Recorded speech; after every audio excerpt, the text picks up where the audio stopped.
आवाज ऐकला? हाय व्ह्यूअर्स, आज आपण करणार आहोत खारी शंकरपाळी। त्याच्यासाठी इथे मी घेतलेला आहे 1.5 किलो मैदा।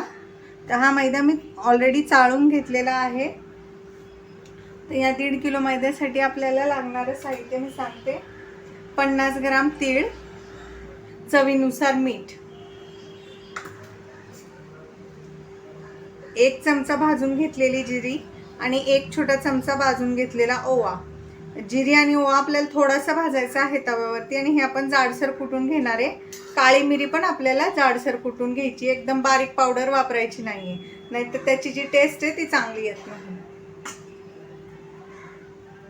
इथे मी घेतलेली आहे 1 चमचा कलोंजी आणि कस्तुरी मेथी जी आहे ना, ही मी घरीच तयार केलेली आहे, मेथीची पानं वाळवून।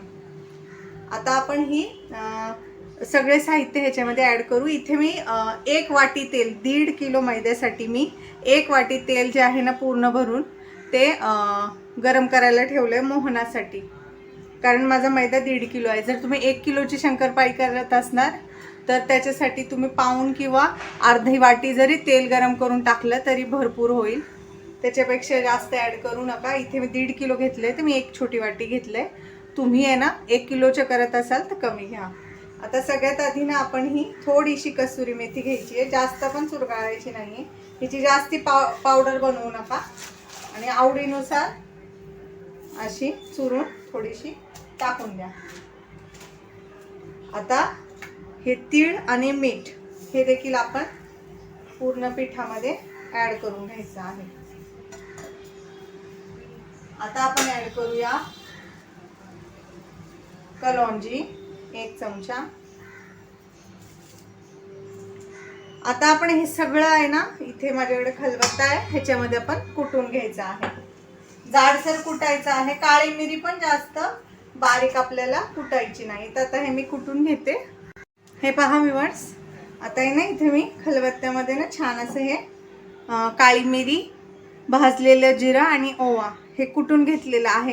हे असं जाडसरच कुटायचं बरं का, जास्त बारीक करू नका। आता आपण हे देखील हे आपल्या पिठामध्ये ॲड करायचं। आता आपण पीठ जे आहे ना त्याचं छान मिक्स करायचं, म्हणजे मीठ, तीळ, कसुरी मेथी सगळीकडे लागेल। तुम्हाला आवडत असल्यास तुम्ही ह्याच्यात हळद टाकू शकता, पण ही खारी आहे तर मी ह्याच्यात हळद टाकत नाही। जेव्हा तुम्ही तिखट बनवाल ना शंकरपाळी त्यावेळेस तुम्ही मिरची पावडर आणि हळद वापरू शकता, पण ही अशी पांढरी छान वाटते कारण मग ह्याच्यामध्ये ना कलर येतो काळी मिरीचा, कलौंजीचा, कस्तुरी मेथीचा, त्यामुळे ह्याच्यामध्ये मी हळद ॲड करत नाही। आता आपलं तेल ना छान गरम झालेलं आहे कडकडीत। तर आता हे पहा, आता आपण हे पिठावरती टाकून घ्यायचं। हात टाकायचं नाही मध्ये, नाहीतर तुम्हाला भाजू शकतं। हे पहा, मी लगेचच आहे ना छान असं चमच्याने पूर्ण पिठाला आहे ना मिक्स करायचं आहे। तेलाचं मोहन एकदम कडकडीत नेहमी घालायचं, म्हणजे ना आपला पदार्थ जो आहे बनणारा खूप खुसखुशीत होतो। आता हा आपण छान असं मिक्स करून घेऊया तेल। थोडंसं हे मिश्रण थंड होऊ द्यायचं आणि मग आपण हे पाणी ॲड करून मळणार आहोत। मी इथे तेलाचा वापर केला मोहनासाठी, तुम्ही तूप पण वापरू शकता। हे पहा व्ह्यूअर्स, आता आपलं मिश्रण छान असं थंड झालेलं आहे तेल टाकल्यानंतर। आता आपण हे छान असं तेल जे आहे ना पूर्ण पिठाला मस्त चोळून चोळून घ्यायचं आहे, ज्याच्यामुळं आपले एकदम खुसखुशीत होतील शंकरपाळ्या। तर तुम्ही आता या स्टेजला ना कोमट पाण्याने पण हे पीठ मळू शकता आणि थंड पाण्याने पण मळू शकता, तुमच्या पूर्णपणे मनावरती आहे। हे पहा व्ह्यूअर्स, आता आपलं जे मिश्रण आहे ना ते एकदम थंड झालेलं आहे तेल टाकल्यावर। आता हे तेल जे आहे ना आपण सगळीकडून ना व्यवस्थित असं चोळून घ्यायचं आहे पूर्ण पिठाला। अजिबात कुठेही तेलाची ना गुठळी वगैरे राहू नाही द्यायची।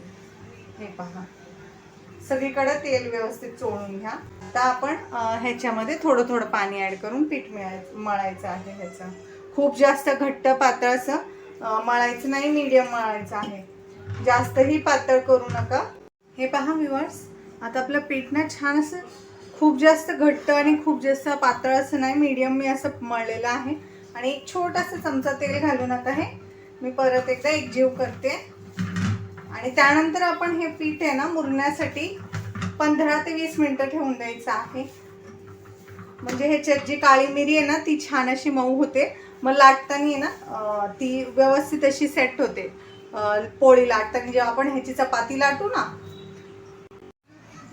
हे पहा व्ह्यूअर्स, आता कंप्लीट 20 मिनिटं झालेली आहे. आपलं जे शंकरपाळीचं पीठ आहे ते छान भिजलेलं आहे. तर मी तेल ठेवलेलं आहे गॅसवरती तापण्यासाठी.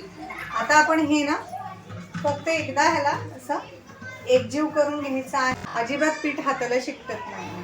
आता आपण ह्याला लाटायला घ्यायचं आहे. पहा व्ह्यूअर्स, मी एक गोळा आणि आपण हे ना ह्याला काहीही तेल वगैरे काहीही लावायचं, पीठ वगैरे तेल वगैरे काही लावायचं नाहीये. असंच लाटायचा प्रयत्न करायचे. जर नाही लाटता आलं तर आपण ह्याला पीठ लावणार आहे. आणि इथं मी घेतलेला आहे फिरकीचा चमचा, ज्याने आपण शंकरपाळी कट करणार आहे. तुम्हाला सुरीने कट करायचं असेल तर तसं पण तुम्ही करू शकता. तर आपलं तेल ना मीडियम फ्लेमवर छान गरम झालेलं आहे.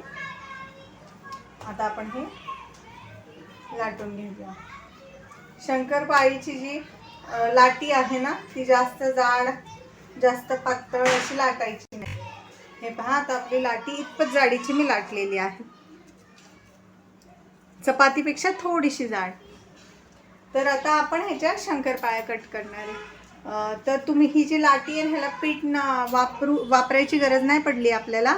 पीठ वापरलं ना की काय होतं ना, तेलामध्येही पीठ जातं आणि तेल पण खराब होतं. तर जर तुम्ही व्यवस्थित मोहन टाकलं तेलाचं तर तुम्हाला ह्याला पीठ लावायची गरज पडणार नाही. आता आपण ह्याच्या शंकरपाळ्या कट करूया. बारीक मोठ्या जसं तुम्हाला आवडत असेल तशा तुम्ही कट करू शकता. हे पहा, आपल्या शंकरपाळ्या आता तयार आहे. आता आपण त्या फ्राय करायला घेऊया. आता आपण आहे ना एक छोटासा शंकरपाळीचा तुकडा टाकून बघायचा आहे की हे तेल गरम झालेलं आहे की नाही. हे पहा, लगेचच वर आलेलं आहे. म्हणजे आपलं तेल जे आहे व्यवस्थित गरम झालेलं आहे. तर आपण ही मीडियम फ्लेमवर तळायची. जास्त हाय पण करायची नाही आणि लो पण नाही. लो केली तर शंकरपाळी खूप तेल पिते आणि हाय केली की पटकन करपून जाते. त्यामुळं मीडियम टू हाय ह्या फ्लेमवरतीच तळायची आहे. आणि एका वेळेस एकच जी आपण लाटी घेतो ना तेवढीच टाकायची कढईमध्ये. जास्त जर तुम्ही शंकरपाळ्या टाकल्या तर तेलाचं टेम्परेचर कमी होतं. तुम्हाला जशा आकाराच्या आवडतील ना तशा तुम्ही बनवू शकता. तुमची चॉईस आहे. तुम्हाला लांबट आकाराच्या आवडतात. हे पहा, तर आपण संपूर्ण शंकरपाळ्या ह्याच्यात टाकलेल्या आहे, एक लाटी पूर्ण. आता ही आपण छान अशी व्यवस्थित अशी गोल्डन कलरवरती तळून घ्यायची आहे. खूप अशी पांढरट काढू नका, नाहीतर ही पटकन मऊ पडण्याची शक्यता असते किंवा मग छान अशी खुसखुशीत राहत नाही संपेपर्यंत. त्यामुळं हिला असं छान असं ब्राऊन कलरवरती काढायचं आहे आपण. हे पहा व्ह्यूअर्स, आता छान असं लाईट ब्राऊन कलर आलेला आहे आपल्या शंकरपाळीला. बघू शकता तुम्ही, ह्याच्यापेक्षा डार्क कलर आपल्याला नको आहे. आणि हे पहा, बबल्स बघू शकता तुम्ही एकदम कमी झालेले आहेत. जेव्हा आपण टाकलं होतं तेव्हा किती जास्त बबल्स होते, आता कमी झालेलं आहे. त्याचं संपूर्ण आपण तेल निथळायचं आहे आणि एका पसरट ताटावरती ह्या शंकरपाळ्या काढून घ्यायच्या आहेत.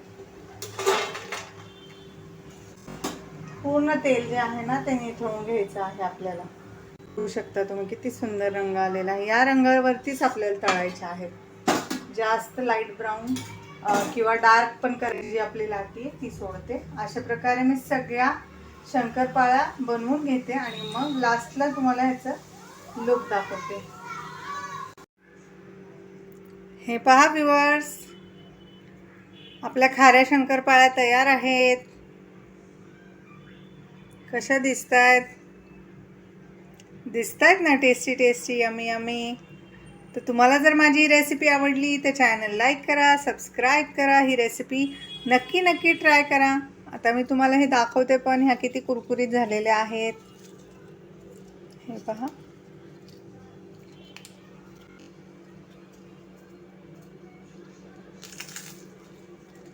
आवाज ऐकला? छान आहे ना कुरकुरीत. तर तुम्ही नक्की रेसिपी ट्राय करा.